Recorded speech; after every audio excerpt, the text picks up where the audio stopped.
Muy buenos días, ¿qué tal están? Son las 8:30 de la mañana y es viernes. Estamos a las puertas del fin de semana después de días de actualidad intensa, sobre todo en el plano político. Ayer se aprobaron las lenguas cooficiales en el Congreso y eso seguirá dando que hablar. Pero vamos con los titulares para este 22 de septiembre. Atención, porque la justicia ha fijado 6 años de prisión para el exdirector de la FAFE por gastar más de 30.000 euros de dinero público en prostíbulos. Fernando Villén empleaba las tarjetas bancarias de la Fundación Andaluza de Fondo de Formación y Empleo para estos fines. A la exdirectora financiera Ana Valls le han caído 5 años. Investigan a un menor de Ayamonte, Huelva, por desnudar fotografías de compañeras de clase usando Photoshop. La Guardia Civil informa que los hechos se produjeron en mayo, pero han salido a la luz con los casos de modificación de imágenes de chicas en Almendralejo con uso de la inteligencia artificial. Rescatan el cadáver del conductor que se precipitó con su coche a la presa de Alcalá del Río, Sevilla. La víctima de este accidente es un hombre de 58 años que permaneció horas en el interior del vehículo, localizado por los bomberos a 6 metros de profundidad. Evento deportivo de primer nivel mundial en Andalucía. La Costa del Sol acoge desde hoy y hasta el domingo la Solheim Cup, competición de golf de referencia internacional. Casares será el escenario del gran duelo entre las estrellas de Europa y Estados Unidos, que por primera vez compiten en suelo español. Ayer mismo fue la inauguración. De grandes eventos deportivos.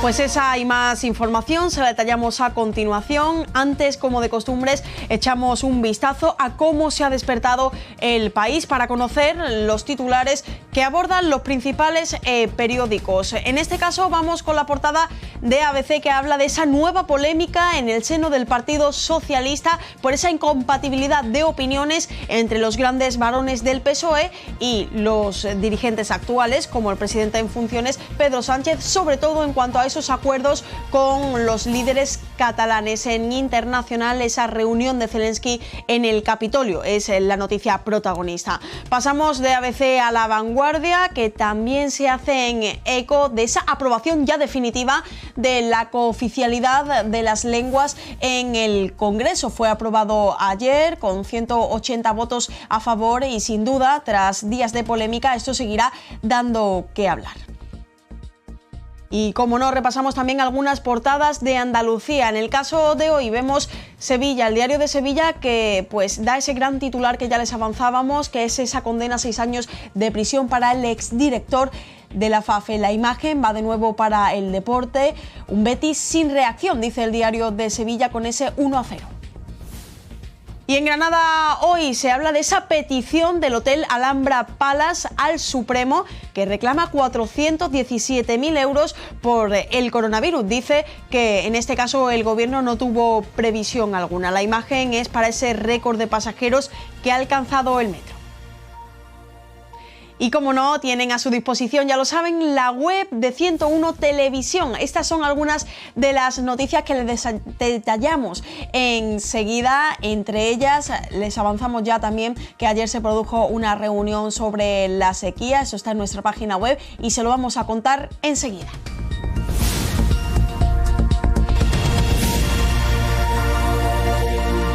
Una de las noticias que veíamos ahí en 101tv.es es esa condena que le ha caído al exdirector de la FAFE por gastar más de 30.000 euros de dinero público en prostíbulos. Fernando Villén empleaba estas tarjetas bancarias de la Fundación Andaluza de Fondo de Formación y Empleo para dichos fines. A la exdirector financiera, por su parte, Ana Valls, le han caído otros 5 años.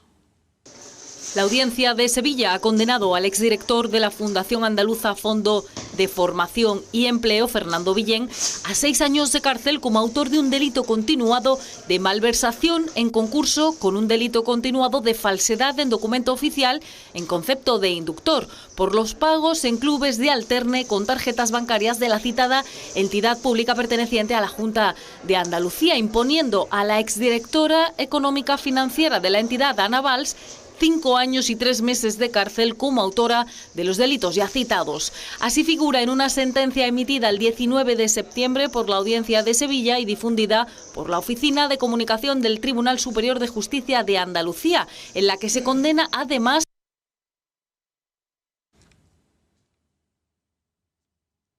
Griñán renuncia a pedir al Tribunal Constitucional que suspenda su entrada en prisión por el caso ERE, pero mantiene, sin embargo, su recurso. El tribunal va a estudiar su desistimiento y las medidas cautelares de los otros condenados ya la próxima semana. Alejandro Vieira.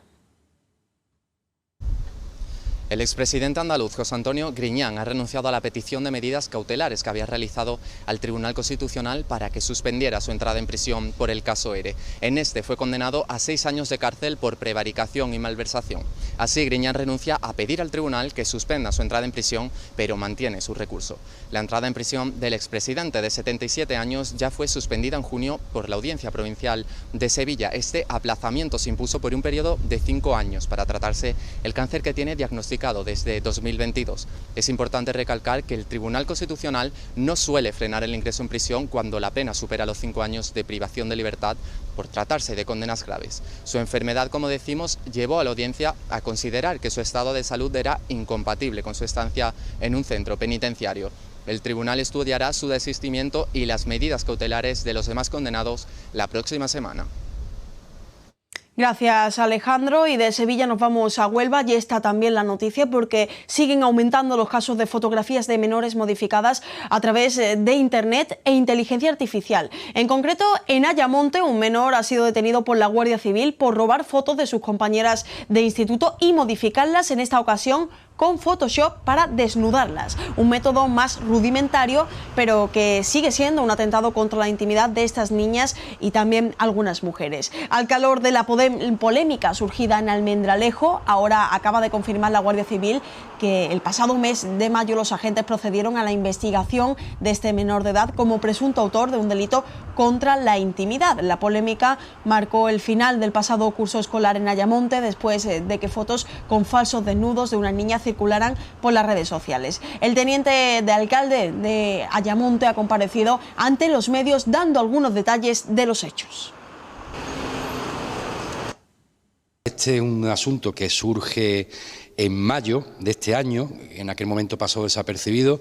Entendemos que el contexto informativo es el que es y evidentemente se ha vuelto a retomar el interés sobre este caso en concreto a raíz de otros casos que ha habido en España, en concreto este de Almendralejo, que ahora mismo está ocupando los titulares de los distintos medios, aunque sí también tengo que precisar que este caso en concreto, el de Ayamonte, no es exactamente parangonable a esos otros. ¿Por qué? Porque aquí la manipulación se ha producido, y eso es lo que nos consta, en primer lugar con Photoshop, una aplicación que ya es sobradamente conocida hace muchísimos años, no tiene que ver con inteligencia artificial, como son los casos que ha ocurrido en otros sitios. Y en cualquier caso, siempre estas manifestaciones que hago ahora en este momento, las hacemos siempre, como no puede ser de otra manera, siempre desde la prudencia, porque la investigación sigue abierta, de este caso de Ayamonte, sigue abierta por parte de la Guardia Civil, y evidentemente cuando están implicados cuestiones como la integridad, como la privacidad de menores, pues entiendan que debemos ser extraordinariamente prudentes con la información que podamos dar. Simplemente añadir que el Ayuntamiento de Ayamonte, dentro de sus competencias, hace lo que tiene que hacer en estos casos, los que hay afectados menores, en distinto grado de involucración que tengan, que es, lógicamente, dar traslado a las autoridades competentes y, evidentemente, para que actúen bien de oficio o previa denuncia. Eso ahí ya, evidentemente, no entramos nosotros. Rescatan el cadáver del conductor precipitado al Guadalquivir. Durante horas y horas los bomberos trabajaron con medios acuáticos para localizar el vehículo que cayó al río cuando circulaba por la carretera que atraviesa Alcalá del Río. El coche estaba a 6 metros de profundidad con el cuerpo de este hombre de 58 años en su interior, según confirmaron los servicios de emergencia del Ayuntamiento de Sevilla. El aviso se recibió poco antes de la medianoche del miércoles. Un particular alertaba al servicio de emergencia 112 de que el coche había caído cerca de la presa, rompiendo el vallado de seguridad y con al menos un ocupante en su interior. Rápidamente se activaron bomberos, Guardia Civil y sanitarios, hasta que ya en la tarde de este jueves pudieron sacar el cuerpo del hombre.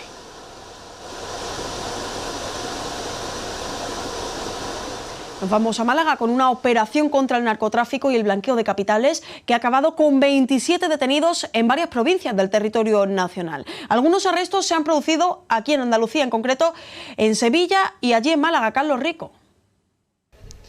Así es, una operación conjunta entre la Policía Nacional y la Europol ha desmantelado a una banda organizada que se dedicaba al tráfico de drogas y al blanqueo de capitales. Además, lo hacían bajo el conocido método Hawala.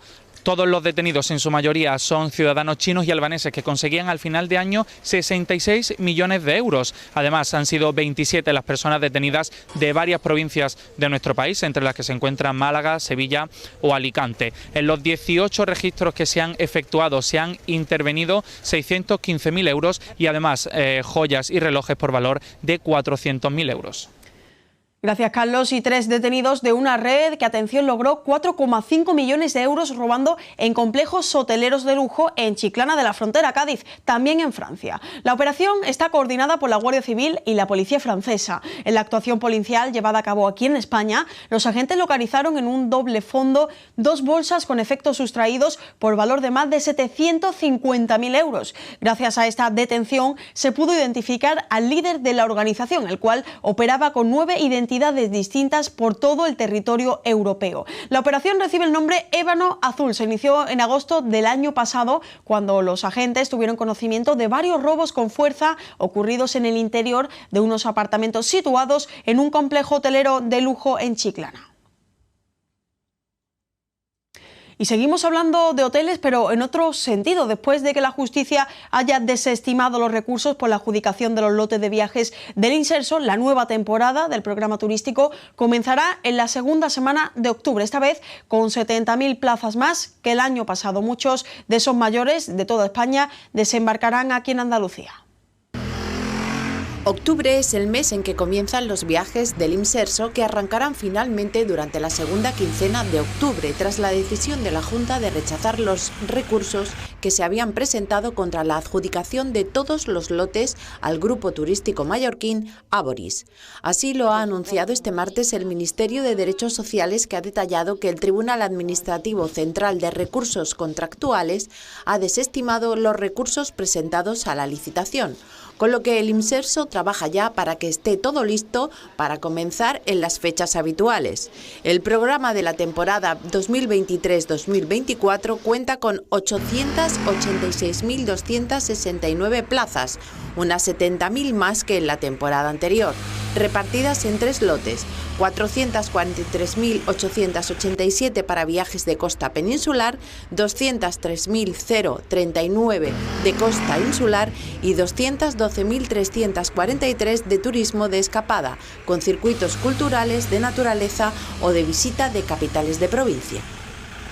El tercer Congreso Internacional LGTBI de Andalucía se celebrará el 6 de octubre en Torremolinos, en la provincia de Málaga. Ya está abierto el plazo de inscripción para participar en este evento dedicado al debate y formación contra la LGTBI-fobia. El próximo viernes 6 de octubre se celebrará en Torremolinos el tercer Congreso Internacional LGTBI de Andalucía, un encuentro que busca el diálogo, la formación y la prevención de la LGTBI-fobia. El Congreso estará destinado a buscar soluciones conjuntas para garantizar el pleno respeto y la protección del derecho a la diversidad afectivo-sexual y a la identidad de género en su dimensión individual, familiar y social. Bajo el lema Sandra Almodóvar, el valor de la diversidad, se busca dar reconocimiento a esta activista y a aquellas otras personas referentes para el colectivo LGTBI que lucharon y resistieron. Conferencias, debates, mesas redondas y la presentación del libro El pasaje Begoña en la memoria LGTBI+. Un congreso para la concienciación, sensibilización, formación y actuación en materia de diversidad. La campaña del Guadalquivir cerrará la campaña de riego, la cuenca del Guadalquivir, cumpliendo la dotación y los desembalses acordados ya en abril. Ha sido la decisión que se ha tomado la comisión celebrada este jueves, de manera adelantada por la grave sequía que tienen los pantanos andaluces por debajo del 20% de su capacidad. La Confederación Hidrográfica del Guadalquivir ha informado que en el pleno de su comisión de desembalse ha comunicado que la campaña de riego de 2023 finalizará el próximo 30 de septiembre, cumpliendo con la dotación comprometida y los volúmenes previstos a desembalsar. En esa fecha se autorizó el desembalse de 385 hectómetros cúbicos por el riego de los cultivos del sistema de regulación general, lo que en un escenario de sequía suponía un descenso del 36% respecto al volumen desembalsado en la campaña anterior. Asimismo, se ha acordado suministrar 700 metros cúbicos por hectárea para los cultivos de mayor consumo de agua, lo que representaba una reducción de casi el 90% respecto a su dotación concesional. En este 2023, la Confederación asegura que las reservas no han sufrido el nivel de evaporación del 2022 y los embalses han recibido pequeñas aportaciones que sí permitirán finalizar la campaña con una evolución de las reservas ligeramente mejor a las previstas. Actualmente la reserva hídrica del Guadalquivir se sitúa al 18,7%, con 1.508 hectómetros cúbicos almacenados. En el caso de los pantanos de Córdoba están actualmente al 14,6% de su capacidad. De las 6 provincias de la cuenca, solo Huelva tiene una situación aún peor, con un 12,2%. La Junta de Andalucía acometerá de manera inmediata la restauración ambiental de las albuferas de Adra. El proyecto, contemplado en hasta 25 hectáreas, no solo va a mejorar los equipos de uso público para la conservación de aves de esta reserva natural, sino que también incluye el vallado perimetral para prevenir la entrada de depredadores y proteger los nidos, además de la restauración ambiental de la zona. El presupuesto es de 1 millón de euros. Además, está previsto el impulso de medidas que mitiguen la incidencia de la intensa transformación que está sufriendo la cuenca hidrográfica desde hace 60 años. De hecho, científicos de las universidades de Almería, Granada y Málaga han elaborado un informe alertando de la grave situación en la que se encuentra el humedal por las aportaciones de fertilizantes y la sobreexplotación del acuífero.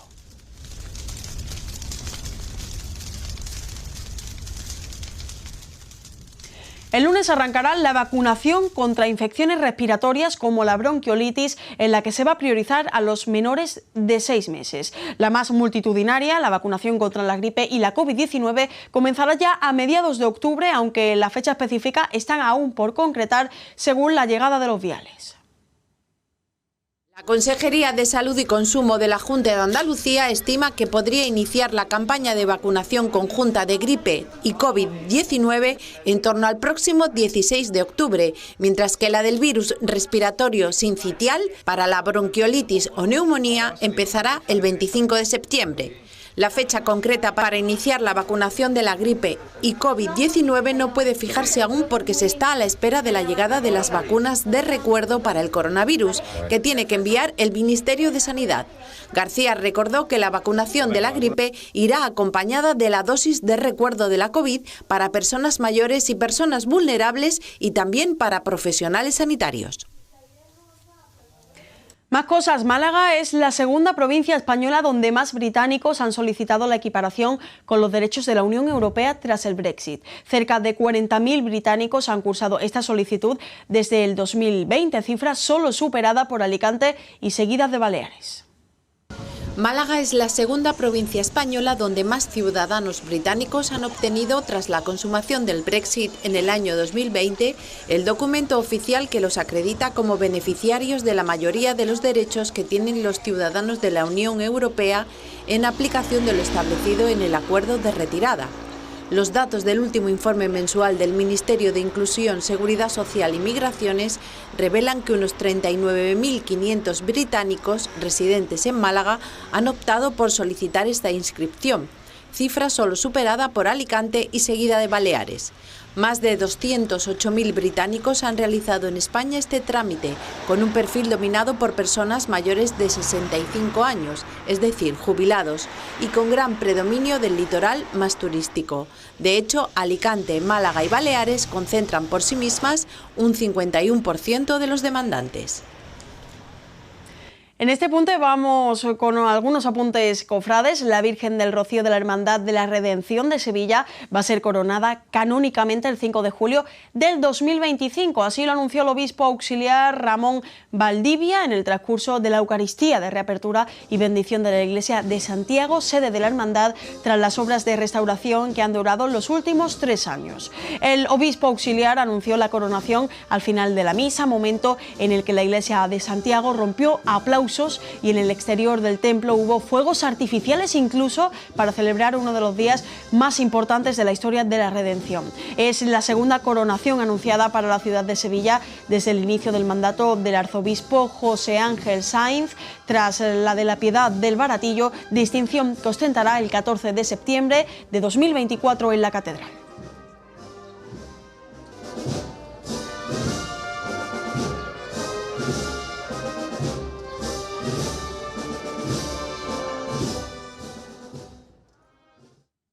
Y la Hermandad del Paso y la Esperanza de Málaga tiene estos días en su casa Hermandad y Museo una prueba a tamaño real. Además del patrimonio de la Hermandad, los visitantes podrán ver cómo quedará el manto bordado que ha proyectado el diseñador sevillano Javier Sánchez de los Reyes.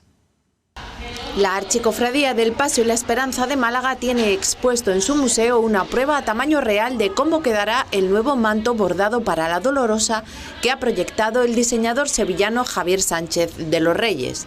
El dibujo del nuevo manto se ha impreso a color en una gran tela que ha sido colocada en la posición que tendrá en el trono, sobre el manto que actualmente saca en procesión. Un manto de 40 metros cuadrados que aún hay que dibujarlo al detalle y que con esta simulación en tela se corrigen algunas cuestiones de diseño y servirá de base para pedir presupuesto en varios talleres de bordado. Sánchez de los Reyes ha diseñado esta composición a Candelieri con un nervio central que dispone el conjunto del bordado en 2 zonas completamente simétricas que sitúa alusiones a la Santísima Virgen, con jarrones rebosantes de flores, azucenas, azahar, romero en flor y rosas.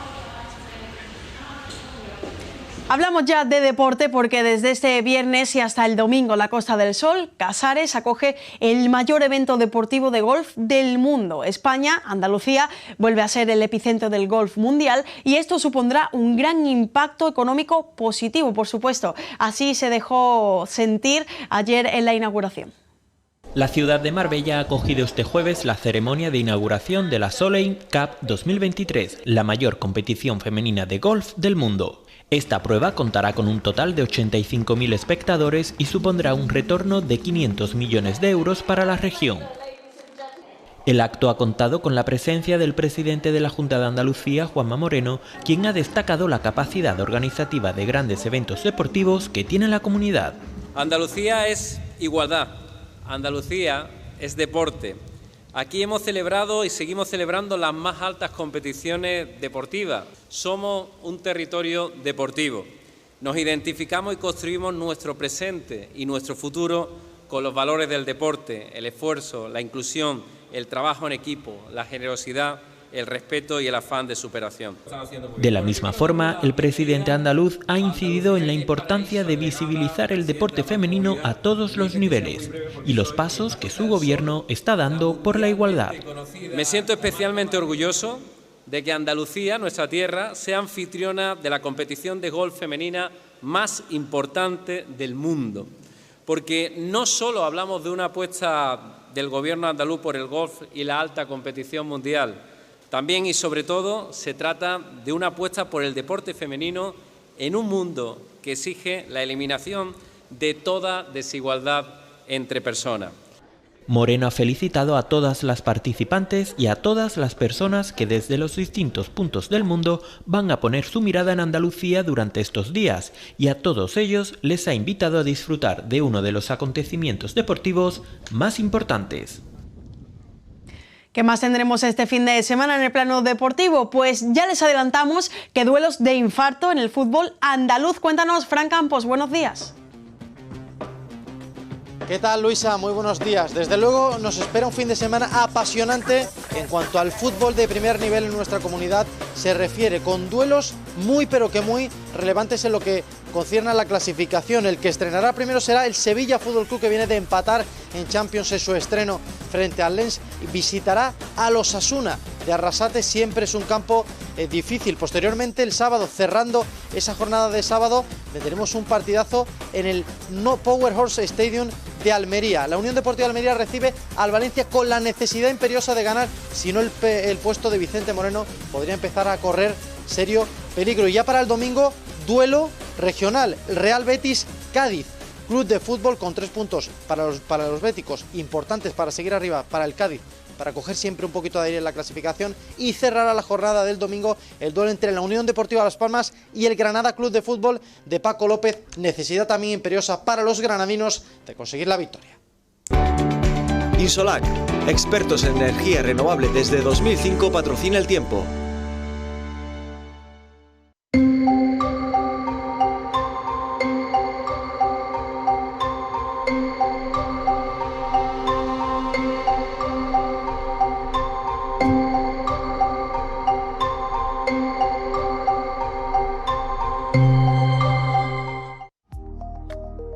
La previsión del tiempo para este viernes 22 de septiembre se presentará con cielos con intervalos nubosos. En los sistemas Béticos y Cádiz, nubosidad de retención con probables precipitaciones débiles durante la madrugada. Las temperaturas mínimas con pocos cambios. Las máximas irán en descenso en la mitad oriental y sin cambios en el resto. Los vientos serán flojos variables con intervalos más intensos de componente norte durante la tarde, con probabilidad de rachas fuertes durante la noche. Y hablando del tiempo, seguro que cambiará a partir de la próxima semana, porque ya mañana damos la bienvenida al otoño. En concreto, según las normas astronómicas, el hemisferio norte comenzará este sábado 23 de septiembre a las 8:50 aquí en la península ibérica esta nueva estación. Durará este año, según el Observatorio Astronómico Nacional, 89 días y 21 horas y terminará el 22 de diciembre con el comienzo del invierno. La Agencia Estatal de Meteorología prevé que sea más cálido y más húmedo de lo habitual, con temperaturas en ascenso sin descartar episodios fuertes de lluvia que falta. Con el otoño les damos unos minutos de publicidad y volvemos con más información.